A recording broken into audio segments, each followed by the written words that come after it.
नाजरीन, इस वक्त एक बड़ी खबर सामने आ रही है। आपको बता दें, हिंद चीन फौजी कमांडरों की मीटिंग खुशगवार माहौल में हुई।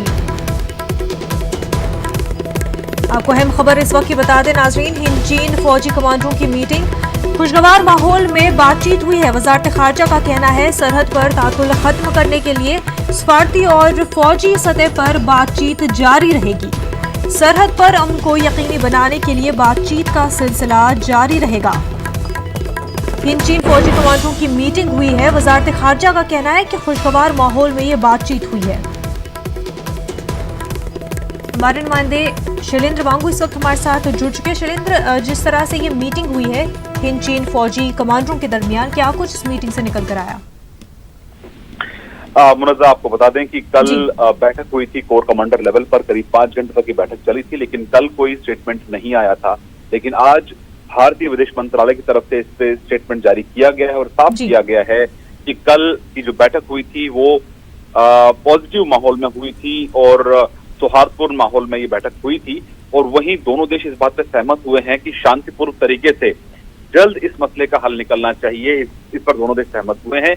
और वही तीसरी अहम बात यह है कि सीमा पर जो गतिरोध है उसको हल करने के लिए जो बातचीत है मिलिट्री लेवल पर और डिप्लोमेटिक लेवल पर दोनों देशों के बीच में बातचीत जारी रहेगी। और ये कोशिश रहेगी दोनों देशों की कि सीमा पर LAC पर जो पीस है, जो ट्रैंक्विलिटी है, वो वापस लौटे। इसके लिए आगे बातचीत जारी रखी जाएगी।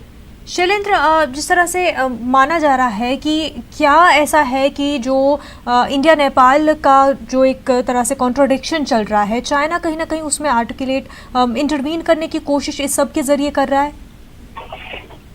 देखिए, सबसे बड़ा सवाल ये है कि चीन आए इस तरह के जो हरकतें हैं वो आए दिन करता रहता है। हर साल इस तरह की इंकर्जन होती हैं भारतीय सीमा के अंदर। लेकिन अभी फिलहाल जो गतिरोध चल रहा है उसको करीब 1 महीना बीत चुका है।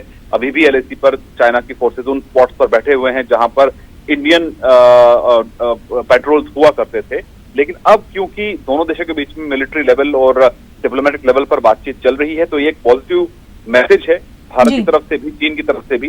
तो हम उम्मीद करते हैं कि इस बातचीत के जरिए आगे मसला हल हो जाएगा। लेकिन इसमें कितना वक्त लगेगा ये भी कहना थोड़ा मुश्किल है, क्योंकि दोनों देशों ने कहा है कि मसला हल करने के लिए दोनों देश दो लेवल पर, यानी मिलिट्री लेवल पर और डिप्लोमेटिक लेवल पर बातचीत जारी रखेंगे। शैलेंद्र, ये सवाल भी यहाँ पर उठ रहा है, क्या ऐसा माना जा सकता है कि चाइना यहाँ पर पोस्ट पैंडेमिक में जो है एक फॉरेन पॉलिसी अपना रहा है, क्योंकि US के साथ भी स्ट्रेस लेवल बढ़ रहा है चाइना का, तो एक तरह से पूरा माहौल डाइवर्ट करने के लिए पोस्ट पैंडेमिक में इस तरह की स्ट्रेटजीज अपना रहा है चाइना? देखिए, ये कहना बहुत मुश्किल है कि चाइना इस तरह के कदम क्यों उठाता है बार बार। हमने डोकलाम भी देखा है, उससे पहले दौलत बेग ओल्डी भी हमने देखा था। और हालांकि कई तरह के इसमें रीजंस निकाले जाते हैं कि शायद नेपाल रीजन हो या कोरोना रीजन हो, लेकिन सही कारण क्या है ये साफ नहीं है कि चीन बार बार ऐसे LAC पर तनाव क्यों पैदा करता है। इस बात को लेकर अब कोई कंक्रीट रीजन नहीं बताते हैं। लेकिन ये जरूर है कि इस बातचीत के जरिए इस मसले को हल करने को लेकर एक सही दिशा मिल रही है दोनों देशों को। और माना जा रहा है कि बातचीत के जरिए आने वाले वक्त में अगर पॉलिटिकल लेवल पर भी बातचीत करनी पड़े तो शायद इस और भी कदम उठाए जा सकते हैं। लेकिन फिलहाल मिलिट्री लेवल और डिप्लोमेटिक लेवल पर इस पर बातचीत जारी रहेगी ताकि मसला जल्द से जल्द हल हो सके और शांतिपूर्ण तरीके से हल हो सके। बिल्कुल शैलेंद्र, बेहद शुक्रिया आपका तमाम तर तफसीलात के लिए।